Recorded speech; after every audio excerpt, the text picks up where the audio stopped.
नमस्कार, BVN education hub Sikar में आपका स्वागत है फिर से। आज अपन पढ़ेंगे क्लास 10th का जो चैप्टर अपना चल रहा था प्रकाश वाला, उसमें अपन आगे पढ़ते हैं। अपना चैप्टर चल रहा था प्रकाश। प्रकाश में हमने क्या क्या पढ़ लिया था? प्रकाश की कुछ सामान्य विशेषताएं पढ़ ली थी। उसके बाद में अपन ने प्रकाश की दो घटनाओं के बारे में पढ़ा कि परावर्तन होता है और अपवर्तन। परावर्तन के अपन ने परिभाषाएं, परावर्तन के नियम पढ़ लिए हैं और परावर्तन के हमने प्रकार पढ़ लिए हैं। परावर्तन के प्रकार के बाद में हमने पढ़ा था कि परावर्तन का अध्ययन दर्पण में किया जाता है। दर्पण दो प्रकार के थे, समतल दर्पण और गोलीय दर्पण। तो हमने उनके बारे में भी पढ़ लिया था। अब आज अपन आगे चलते हैं। आज अपन सीखेंगे दर्पण से संबंधित परिभाषाएं। दर्पण से संबंधित परिभाषाएं। ये परिभाषाएं जो हैं हमारे बहुत काम में आती है, तो इनके बारे में पढ़ते हैं अपन। कौन कौन सी परिभाषाएं हैं? देखो, हमने दर्पण कहां से प्राप्त किया था? हमने बोला था कि कांच का एक गोला लेते हैं और इस गोले को कट करते हैं। कट करते हैं तो हमारे पास क्या आ गए थे? दो हिस्से आ गए थे। एक तो इस तरीके का हिस्सा आया था और एक हिस्सा आया था हमारे पास ये इधर से ये वाला। ये दो हिस्से आ गए थे हमारे पास और इनसे हमने दर्पण बना लिए थे, गोलीय दर्पण। दो गोलीय दर्पण बनाए थे। अगर अंदर वाले भाग के हमने पॉलिश की थी तो एक दर्पण बना था, वो दर्पण था हमारा उत्तल दर्पण। दूसरे नंबर पे इधर से जो भाग काटा था, इसके ऊपर वाले भाग पे अगर हमने पॉलिश की तो हमारा जो दर्पण बनता है वो बनता है अवतल दर्पण। ये बात हमने पिछली क्लास में सीखी है कि अवतल दर्पण में तो उभरे हुए भाग पर पॉलिश की जाती है और उत्तल दर्पण में अंदर धसे भाग पर पॉलिश की जाती है। हमको परिभाषाएं सीखनी है। सबसे पहली परिभाषा है ध्रुव। ध्रुव किसे कहते हैं? देखो, ये हमारा दर्पण है, चाहे उत्तल दर्पण हो चाहे अवतल दर्पण हो। दर्पण का जो मध्य बिंदु होता है, उस दर्पण के मध्य बिंदु को ही क्या कहा जाता है? ध्रुव कहा जाता है। दर्पण का जो मध्य बिंदु है वही क्या कहलाता है? हमारा ध्रुव कहलाता है। और ध्रुव को किससे दर्शाया जाता है? P से दर्शाया जाता है। तो ये दर्पण है, इसका ये मध्य बिंदु हो जाएगा और इस मध्य बिंदु को अपन किससे दर्शाते हैं? P से दर्शाते हैं और यही कहलाता है दर्पण का ध्रुव। तो ये परिभाषा क्लियर हो गई होगी कि दर्पण का मध्य बिंदु ही दर्पण का क्या कहलाता है? ध्रुव कहलाता है। फिर सेकंड नंबर पे अपनी परिभाषा आती है वक्रता केंद्र। वक्रता केंद्र किसे कहते हैं? तो ये दर्पण है और ये दर्पण है। इन दर्पणों को हमने कहां से प्राप्त किया है? कांच के गोले से। तो कांच के गोले से प्राप्त किया है तो परिभाषा क्या होगी? ये जो दर्पण है, इस दर्पण को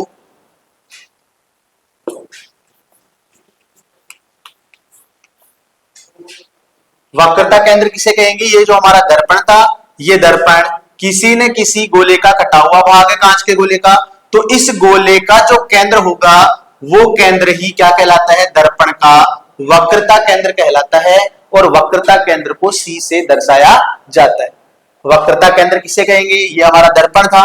इस दर्पण को किसी न किसी गोले का कटा हुआ भाग है।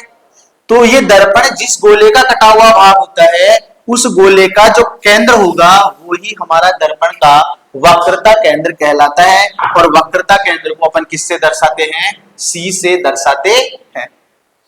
तो इस अवतल दर्पण के लिए भी देखेंगे तो यही हो जाएगा। ये जो दर्पण है, ये इस गोले का कटा हुआ भाग है। तो इस गोले का ये जो केंद्र होगा वो केंद्र ही हमारा क्या कहलाएगा? वक्रता केंद्र कहलाएगा। फिर नेक्स्ट अपन बात करते हैं मुख्य अक्ष।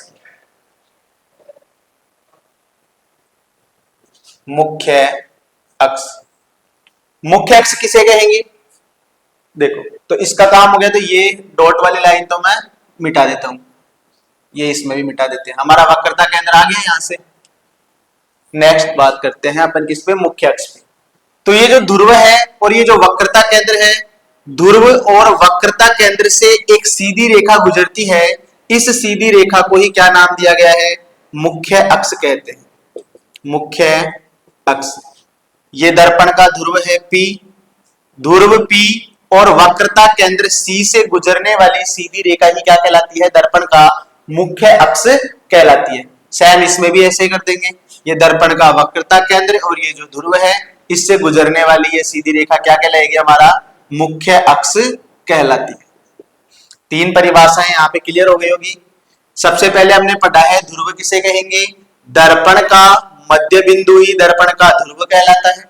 सेकंड नंबर में पढ़ा है वक्रता केंद्र, दर्पण को जिस गोले का कटा हुआ भाग माना जाता है उस गोले का केंद्र ही दर्पण का वक्रता केंद्र कहलाता है।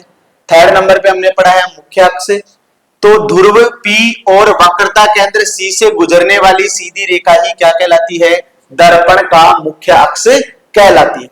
अब अपन आगे बात करते हैं।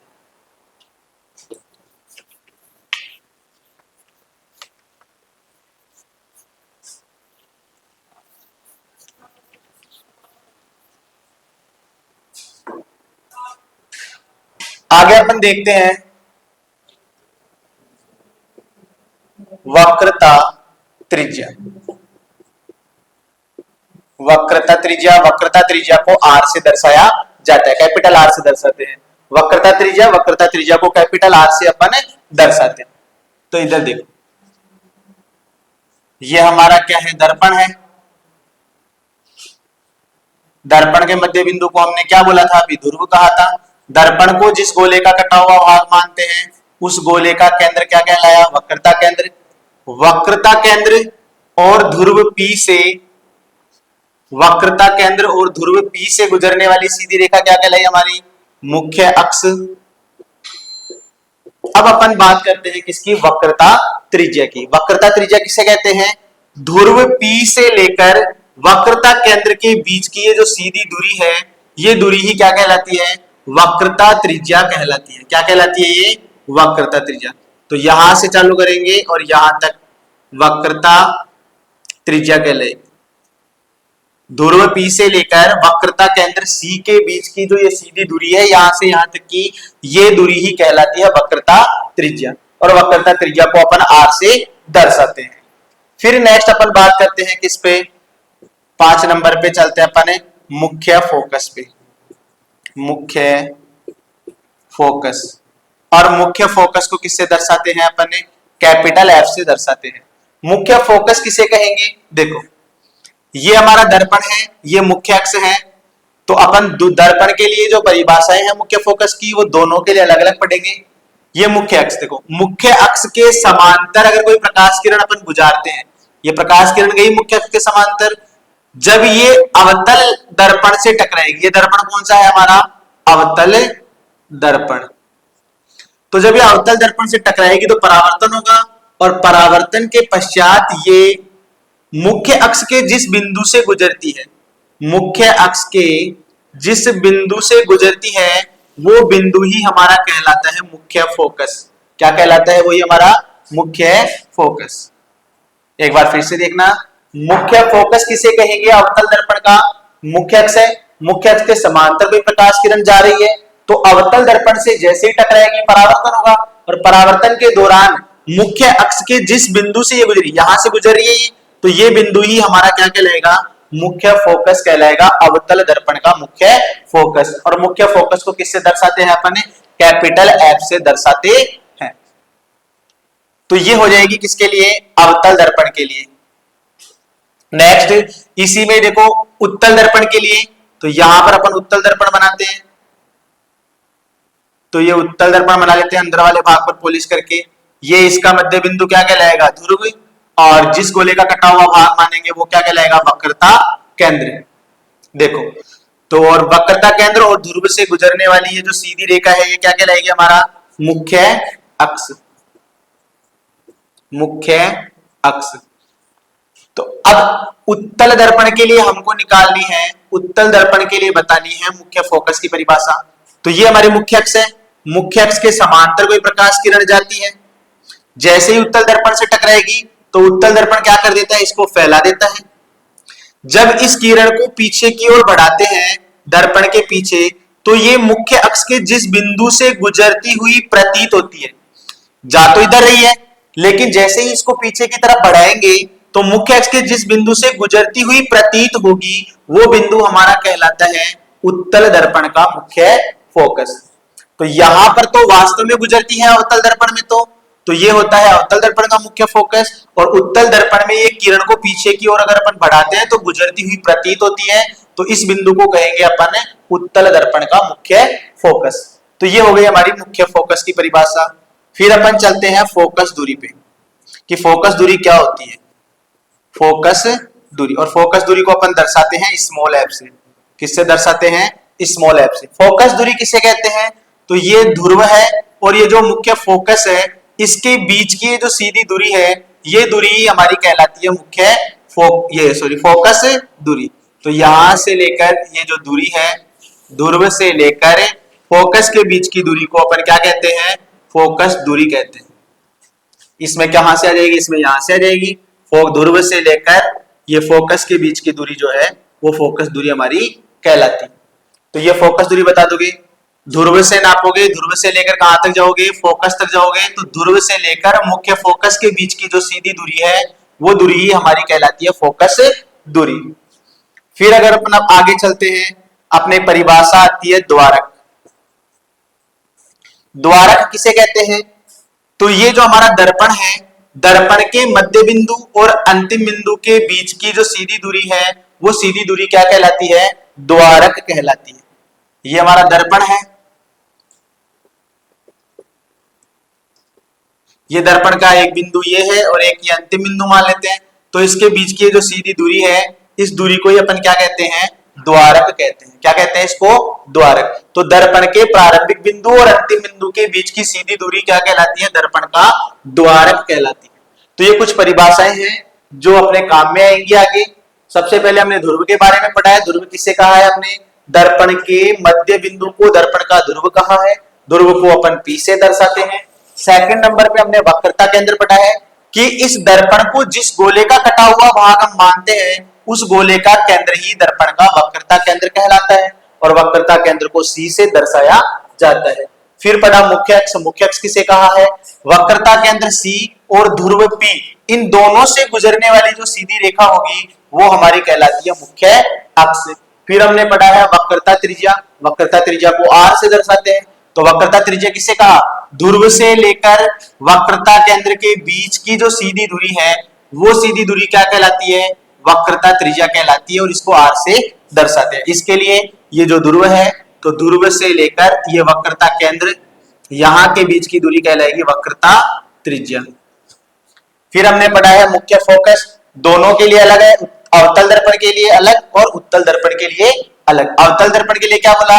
ये मुख्य अक्ष है, इसके समांतर कोई प्रकाश किरण जाती है तो वह अवतल दर्पण से परावर्तन के पश्चात इस मुख्य अक्ष के जिस बिंदु से गुजरेगी वो बिंदु ही हमारा कहलाता है मुख्य फोकस और मुख्य फोकस को कैपिटल F से दर्शाया जाता है। यह अवतल दर्पण के लिए। उत्तल दर्पण के लिए मुख्य अक्ष के समांतर कोई प्रकाश किरण जाती है तो उत्तल दर्पण से परावर्तन के पश्चात ये पहले तो फैलेगी फिर इसको पीछे की तरफ बढ़ाएंगे तो ये यहां से ये मुख्य फोकस के इस बिंदु से गुजरती हुई प्रतीत हो रही है तो इस बिंदु को अपन कहेंगे उत्तल दर्पण का मुख्य फोकस और वही कैपिटल F से इसको दर्शाया जाएगा। फिर आती है फोकस दूरी। तो फोकस दूरी की परिभाषा क्या हो जाएगी? ध्रुव से लेकर के मुख्य फोकस के बीच की ये जो दूरी है इस दूरी को अपन कहते हैं फोकस दूरी। इसमें यहां हो जाएगी, इसमें इधर आ जाएगी। ध्रुव से लेकर फोकस के बीच की दूरी क्या हो जाएगी? फोकस दूरी हो जाएगी। फिर द्वारक। द्वारक किसे कहेंगे? दर्पण के प्रारंभिक बिंदु और अंतिम बिंदु के बीच की जो सीधी दूरी होती है उसे कहा जाता है द्वारक। अब अपन आगे चलते हैं।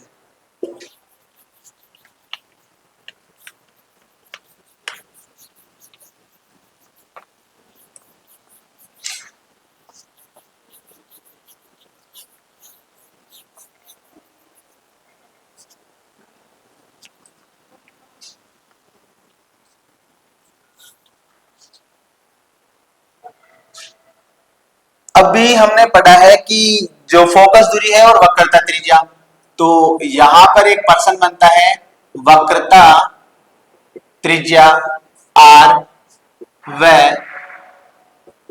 फोकस दूरी F में संबंधित।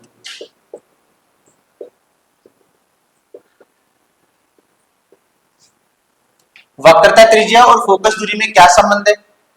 तो देखो इधर ये दर्पण बना लिया हमने,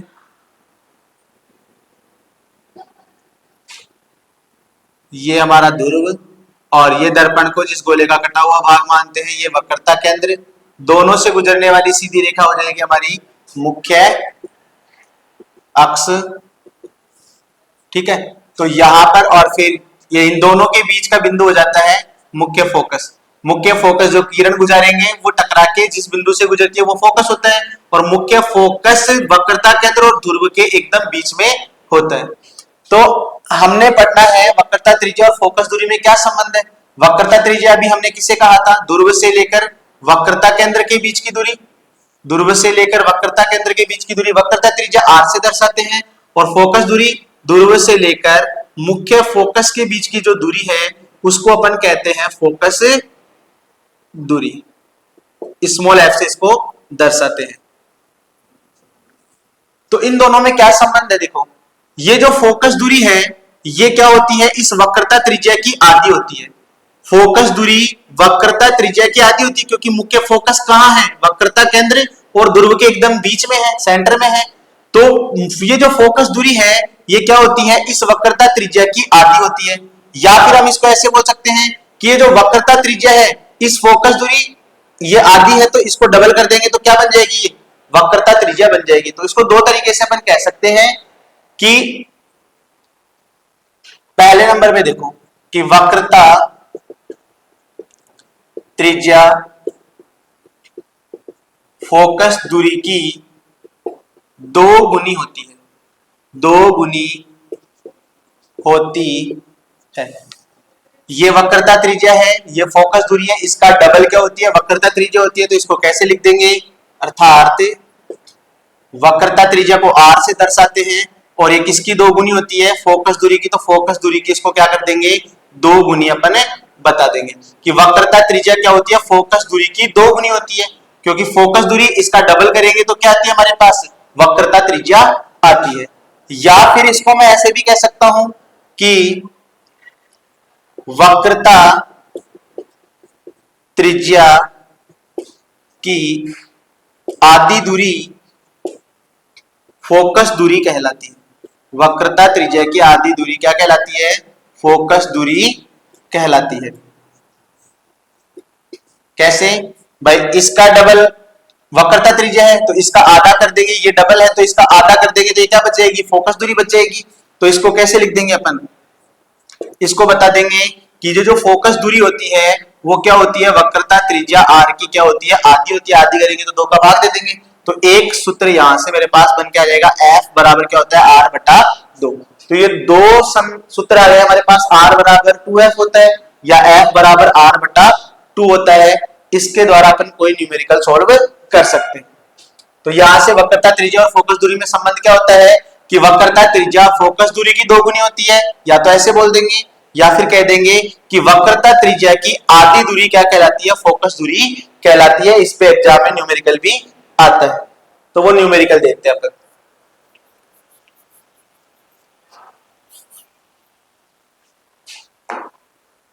देखो एक न्यूमेरिकल, देखो आपको क्वेश्चन दे दिया कि एक दर्पण की वक्रता त्रिज्या 30 सेंटीमीटर है, तो दर्पण की फोकस दूरी ज्ञात कीजिए। दर्पण की फोकस दूरी ज्ञात कीजिए। देखो हमें क्या दे रखा है? वक्रता त्रिज्या दे रखा है। वक्रता त्रिज्या देके हमें क्या पूछ रहा है? फोकस दूरी पूछ रहा है। तो कैसे करेंगे हम? वक्रता त्रिज्या को r से दर्शाते हैं। r कितनी दे रखी है? 30 सेंटीमीटर। और फोकस दूरी पूछा है, फोकस दूरी को स्मॉल f से दर्शाते हैं, ये हमसे पूछा है। तो कैसे निकालेंगे? इसके बीच में अभी हमने संबंध पढ़ा है कि r बराबर क्या होता है? 2f होता है, कि फोकस दूरी का दो गुना क्या होता है? वक्रता त्रिज्या होती है। या फिर हमने पढ़ा है कि वक्रता त्रिज्या की आधी दूरी क्या कहलाती है? फोकस दूरी कहलाती है। हमें क्या पूछा है? फोकस दूरी पूछी है, तो यहां से ये फॉर्मूला उतार देंगे हम। तो यहां लिख देंगे हम जानते हैं कि F बराबर क्या होता है R/2। मतलब जो वक्रता त्रिज्या हमें दी गई है उसका आधा कर देंगे तो हमारे पास क्या आ जाएगी, उस दर्पण की फोकस दूरी आ जाएगी। तो यहां से F बराबर R कितना दे रखा है हमें, 30 दे रखा है, 30/2। इसको कट कर देंगे यहां से तो क्या आ जाएगा, यहाँ पे 2 एकम 2 और 1 बचेगा, 2 पंजे 10, 15 सेंटीमीटर। तो इस तरीके से इन दोनों फॉर्मूलों से अपन क्या कर सकते हैं, न्यूमेरिकल कर सकते हैं और ये एग्जाम में आता है हमारे।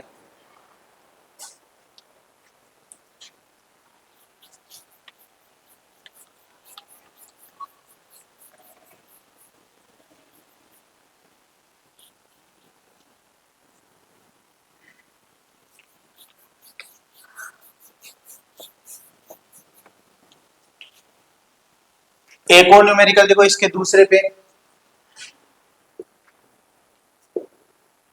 एक दर्पण की फोकस दूरी 10 सेंटीमीटर है तो उस दर्पण की वक्रता त्रिज्या ज्ञात कीजिए। वक्रता त्रिज्या ज्ञात कीजिए। अभी पहले हमको वक्रता त्रिज्या दी थी, फोकस दूरी पूछा था। इस प्रश्न में हमको फोकस दूरी दे रखा है और पूछा क्या है, वक्रता त्रिज्या पूछा है। तो जो दिया गया है वो लिख लेते हैं अपन। अपने को F दे रखी है कितनी, 10 सेंटीमीटर। पूछा क्या है, R वक्रता त्रिज्या पूछी है तो R का मान हमें पूछा है।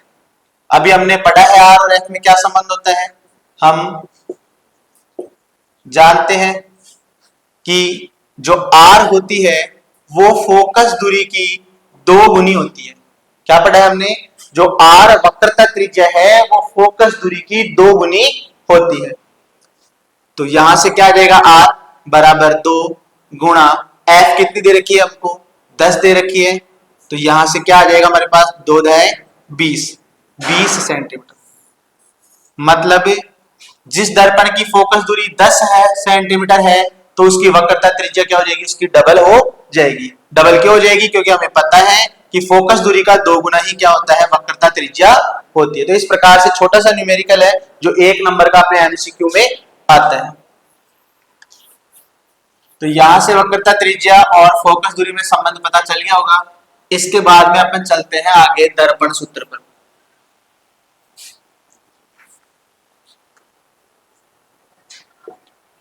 दर्पण सूत्र, देखो बेटा दर्पण सूत्र क्या होता है, एक सूत्र है हमारे पास 1/F बराबर 1/V प्लस 1/U। ये जो सूत्र है वो सूत्र क्या कहलाता है, दर्पण सूत्र कहलाता है। 1/F बराबर 1/V प्लस 1/U। यहां पर मेरे पास F है, V है और U है। क्या है ये तीनों, देखो F बराबर अभी हमने पढ़ा है ये होती है फोकस दूरी। क्या होती है ये, फोकस दूरी होती है। V क्या है हमारे पास, V है प्रतिबिंब की दूरी, प्रतिबिंब की दूरी। और U जो है वो होती है वस्तु की दूरी, वस्तु की दूरी। F फोकस दूरी है, V प्रतिबिंब की दूरी है। मतलब दर्पण से प्रतिबिंब जहां बनता है वो दूरी क्या कहलाती है, प्रतिबिंब की दूरी। और प्रतिबिंब की दूरी को V से दर्शाते हैं। U वस्तु की दूरी, वस्तु को दर्पण के सामने जितनी दूरी पर रखा जाता है तो वो दूरी क्या कहलाती है, वस्तु की दूरी। और वस्तु की दूरी को अपन U से दर्शाते हैं। तो फोकस दूरी F, प्रतिबिंब की दूरी V और वस्तु की दूरी U को बताने वाला ये जो सूत्र है वो सूत्र कहलाता है दर्पण सूत्र। तो इस फॉर्मूले से अपन न्यूमेरिकल सोल्व करते हैं, न्यूमेरिकल में ये काम में आता है। तो ये ध्यान रखना है, दर्पण सूत्र 1/F बराबर 1/V प्लस 1/U। यहां पर निशान जो आएगा वो किसका आएगा, प्लस का आएगा। ये ध्यान रखना है। अगर यहाँ माइनस का निशान होता तो ये फिर लेंस सूत्र बन जाता है, ये दर्पण सूत्र नहीं रहेगा, फिर लेंस सूत्र बन जाएगा अगर माइनस का होगा तो प्लस आएगा यहाँ पे, ये ध्यान रखना है। और इसी तरीके से इसको लिखना है। देखो अभी हमने पढ़ा है दर्पण सूत्र पढ़ा है। दर्पण सूत्र के बाद में अपन देखते हैं दर्पण सूत्र के बाद में हमको एक चीज देखनी है कि अपन गोलीय दर्पण के लिए चिन्ह परिपाटी देखते हैं पहले, फिर बाद में न्यूमेरिकल करेंगे। गोलीय दर्पण के लिए चिन्ह परिपाटी। देखो बेटा, गोलीय दर्पण के लिए चिन्ह परिपाटी, तो अपन गोलीय दर्पण दो थे, अवतल दर्पण और उत्तल दर्पण, तो दोनों के लिए देख लेते हैं।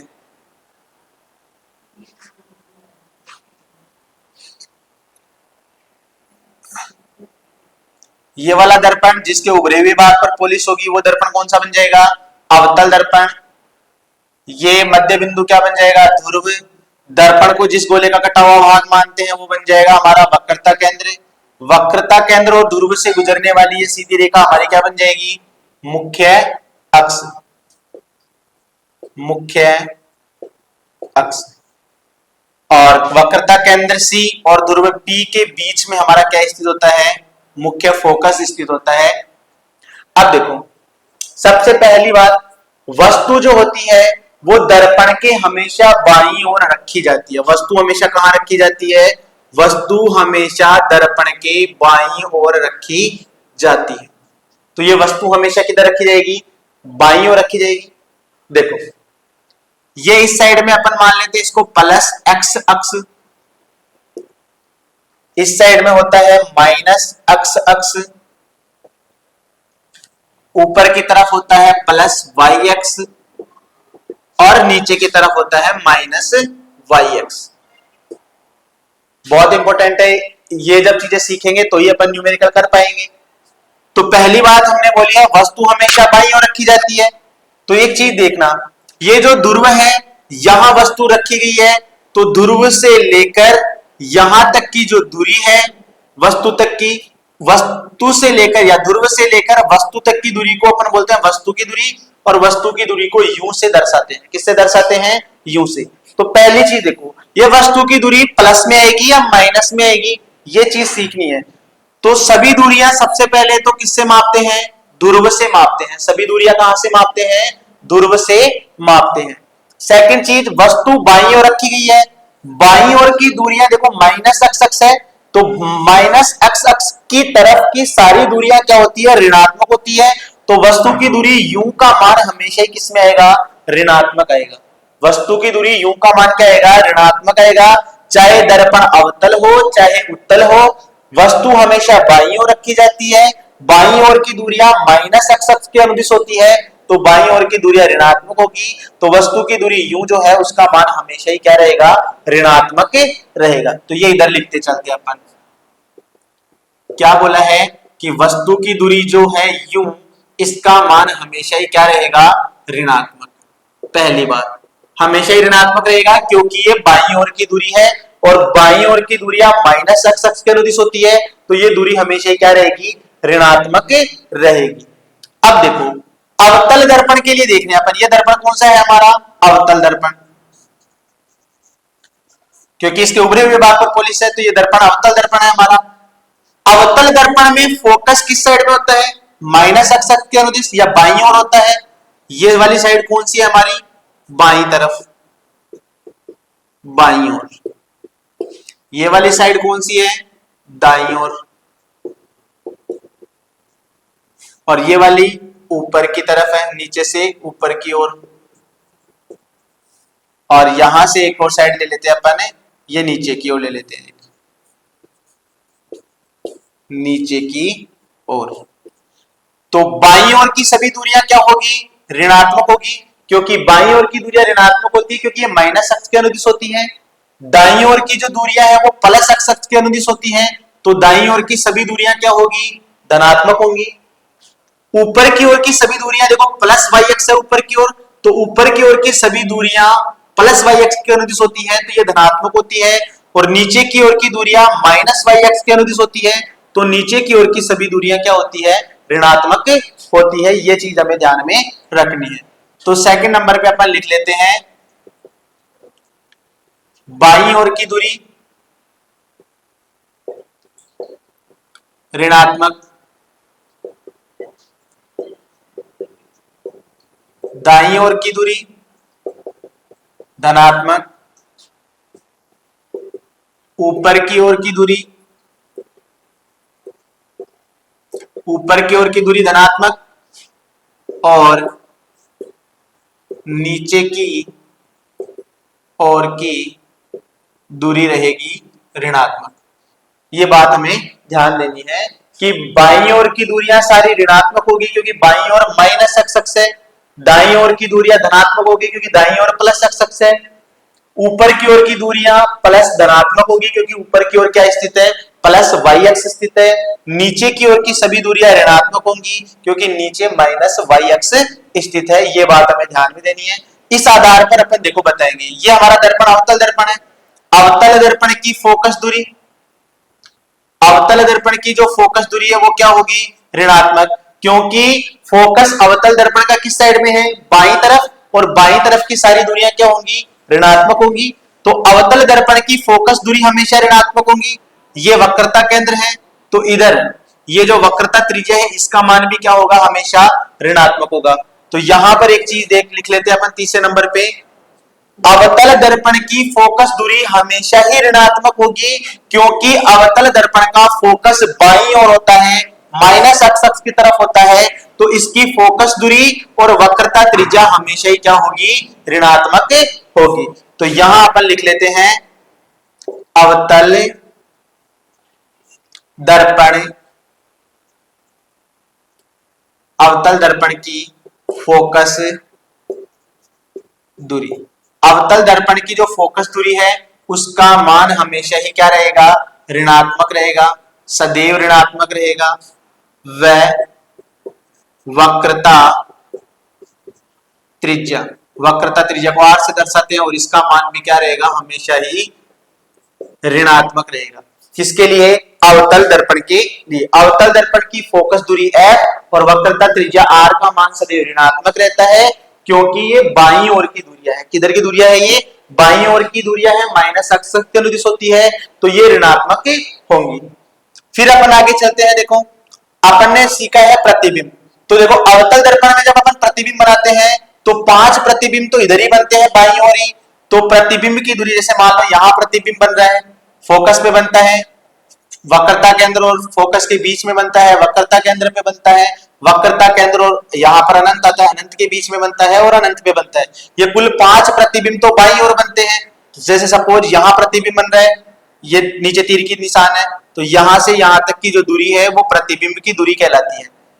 ध्रुव से लेकर यहां प्रतिबिंब बन रहा है तो प्रतिबिंब के बीच की दूरी प्रतिबिंब की दूरी कहलाती है। इसको v से दर्शाते हैं और इसका मान ऋणात्मक होता है। क्या होता है, ऋणात्मक। अगर प्रतिबिंब इधर बन रहे हैं, किधर, बाईं तरफ बन रहे हैं, दर्पण के सामने बन रहे हैं, तो इसका मान हमेशा क्या रहेगा, ऋणात्मक। तो यहां पे चौथे नंबर पे अपन लिखते हैं प्रतिबिंब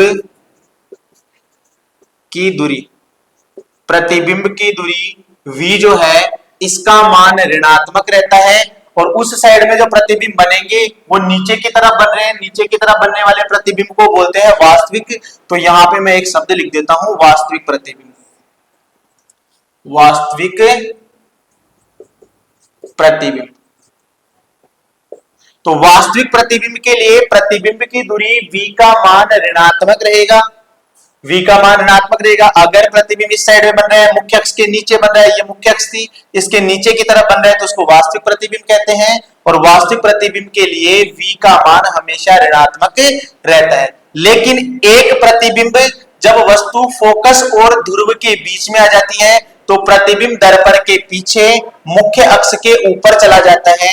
उस स्थिति में v का मान धनात्मक आता है और मुख्य अक्ष के ऊपर जो प्रतिबिंब बनते हैं उनको बोलते हैं अपन आभासी प्रतिबिंब। ये जब अपन प्रतिबिंब निर्माण सीखेंगे तब देखेंगे कि जब अपन वस्तु को ध्रुव और p के बीच, ध्रुव और फोकस के बीच रखते हैं तो प्रतिबिंब आ जाता है दर्पण के पीछे मुख्य अक्ष के ऊपर, यहां आ जाएगा प्रतिबिंब। तो मुख्य अक्ष के ऊपर बनने वाले प्रतिबिंब को आभासी प्रतिबिंब बोलते हैं। और ये दाईं ओर की दूरी हो जाएगी, तो दाईं ओर की दूरी प्लस अक्ष के अनुदिश होती है, इसलिए इसका मान क्या आ जाएगा, धनात्मक आ जाएगा। तो ये चीज अपने को ध्यान में रखनी है। तो ये अवतल दर्पण के लिए आ जाएंगे ये नियम। सबसे पहले तो वस्तु की दूरी u का मान हमेशा ही ऋणात्मक रहेगा क्योंकि वस्तु हमेशा ही बाईं ओर रखी जाती है। सेकंड नंबर पे बाईं ओर की दूरियां, सभी दूरियां ऋणात्मक होंगी क्योंकि बाईं ओर की दूरियां माइनस अक्ष के अनुदिश होती है। दाईं ओर की सभी दूरियां धनात्मक होगी क्योंकि ये प्लस एक्स अक्ष के अनुदिश होती है। ऊपर की ओर की सारी दूरियां क्या होंगी, धनात्मक, क्योंकि प्लस वाई अक्ष के अनुदिश होगी। और नीचे की ओर की जो दूरियां हैं वो सारी ऋणात्मक रहेंगी क्योंकि ये माइनस वाई अक्ष की तरफ होती है। फिर हमने पढ़ा अवतल दर्पण की फोकस दूरी और वक्रता त्रिज्या। देखो अवतल दर्पण की फोकस दूरी किधर है, बाईं तरफ, तो हमेशा ही क्या रहेगी, ये ऋणात्मक। वक्रता त्रिज्या भी इधर ही है क्योंकि वक्रता केंद्र इसमें इधर है बाईं ओर, तो ये वक्रता त्रिज्या भी क्या रहेगी, हमेशा ही ऋणात्मक रहेगी। फिर हमने देखा है प्रतिबिंब की दूरी। तो देखो यहां प्रतिबिंब बन रहे हैं अवतल दर्पण में 5 प्रतिबिंब तो इसी साइड में बनते हैं बाईं तरफ, मुख्य अक्ष के नीचे। मुख्य अक्ष के नीचे बनने वाले प्रतिबिंब को अपन बोलते हैं वास्तविक प्रतिबिंब, और वास्तविक प्रतिबिंब के लिए प्रतिबिंब दूरी का मान ऋणात्मक रहता है। एक प्रतिबिंब जब हमने बताया कि ध्रुव और फोकस के बीच में वस्तु को रखेंगे तो प्रतिबिंब आ जाता है दर्पण के पीछे और इस मुख्य अक्ष के ऊपर की तरफ। तो ऊपर की तरफ आ जाता है तो प्रतिबिंब बनता है आभासी, और आभासी प्रतिबिंब के लिए प्रतिबिंब की दूरी का मान धनात्मक होता है। तो ये अपने को ध्यान में रखना है। तो आज के ये चैप्टर की जो बातें बताई हैं वो आपको अच्छे से समझ में आई होगी। और ये जो चिन्ह परिपाटी है ये आज अपन ने पढ़ी है केवल अवतल दर्पण के लिए। उत्तल दर्पण की भी थोड़ी बहुत बातें हैं वो भी अपन सीख लेंगे, अधिकतर बातें तो यही आएंगी। थोड़ी बहुत एक दो बातें उनमें चेंज या फोकस दूरी, वक्रता त्रिज्या, प्रतिबिंब की दूरी, तो उनके बारे में अपन अगले सेशन में सीखेंगे। धन्यवाद।